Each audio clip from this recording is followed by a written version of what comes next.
Okay, back for part two. So I kind of defined more spaces. I kind of simplified it down just so we didn't make it a overly long, over redundant kind of episode or just assignment here. So next thing, I'm going to work in pens. You guys are still working on line weights, so I always push for pencils. Use pencil and lead first, and once you kind of get a comfortable setting and feeling with those, then you kind of can move on to microns, which are my personal favorite. This is a permanent micron. Don't really necessarily know the difference, but either way, I'm going to simplify it down even more. I'm going to use a 5. Oh gosh, that's not really doing too well. Maybe I can use this brush 1. I've mentioned a couple of you guys to use a scratch piece of paper to kind of test your line weights on and get comfortable with the feeling of the weight of the pen. You can make a 3 a light line, or you can darken it and bolden it a bit. There is a slight subtlety in the two. Your eye will start training and you'll start to develop that language. Finally, a 1. So 1, 3 bold, 3 light, and forget this 5 up here. We'll just focus on this kind of heavy felt pen that we will use as the massive walls that that I've added into this. So what we go from now, I have all the line weights or pencil lines marked out, and I'm going to start with the heaviest lines first. The one? Yep. So using the felt tip, and I'm going to use the 5, or this thick 1 felt tip as the heavy masonry walls. I'm going to use the 3 for the remaining exterior walls and interior walls, and the 1 will be for the glazing conditions, any other little detail that I happen to end up adding, and we'll go from there. I just realized I did not add a door in the bathroom, so let me do that.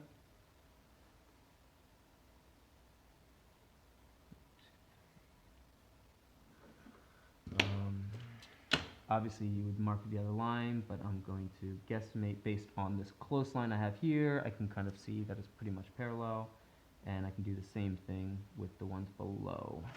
So we got some really thick jam conditions for our doors.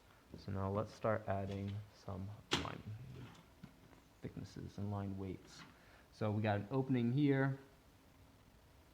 We have an opening here,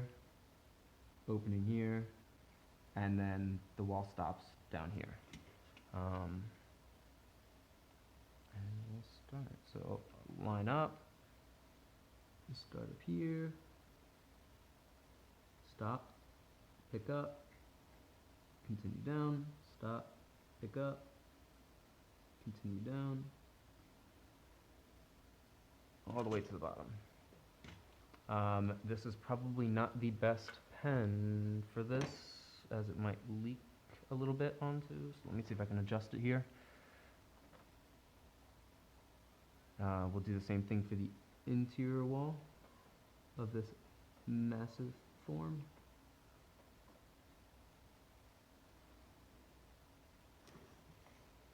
There's 2. This wall is stopping here and picking up again here. This one stops there. Oh, no. Can you guys still see?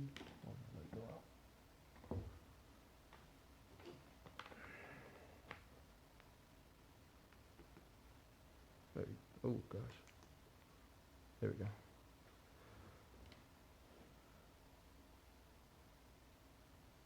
All right.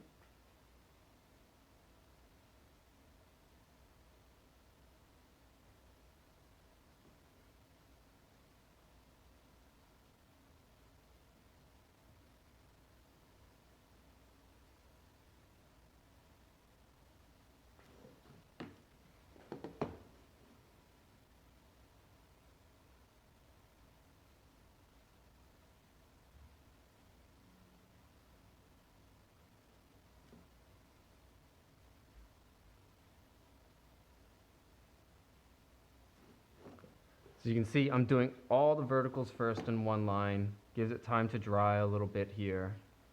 You can see there's actually a little slight variation between some of the thicknesses of line here.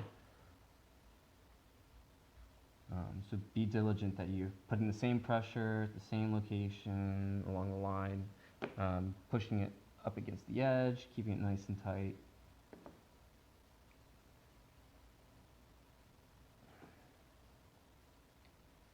And you're supposed to be doing this with a T-square and your triangles, but again, not many of you have that or didn't have the foresight to bring that home. But so you need to use what best materials that you can find or best equipment that you can find. If you can't use the parallel projection bar or anything like that, you will need to measure, as I have here, all the openings and locations of the edges of the wall, things like that, to keep everything nice and parallel.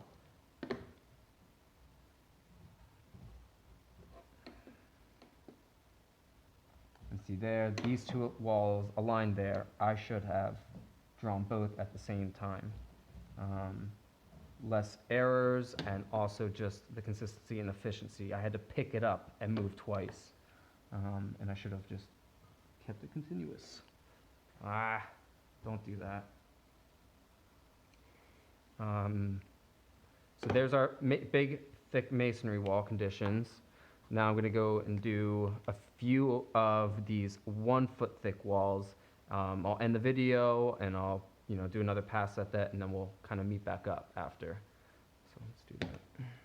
So we got our exterior wall here, down to here.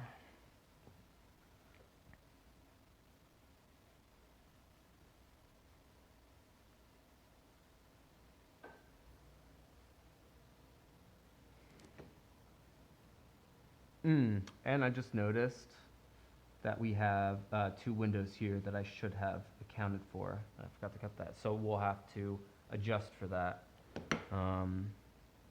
with our line thicknesses when it comes to these glazing conditions. We can sort of work. I kind of did it light there, so we might be able to manipulate it a bit, but at least on this end, I will be conscious of what I was doing. We'll continue this down to here, pick it up, down to here.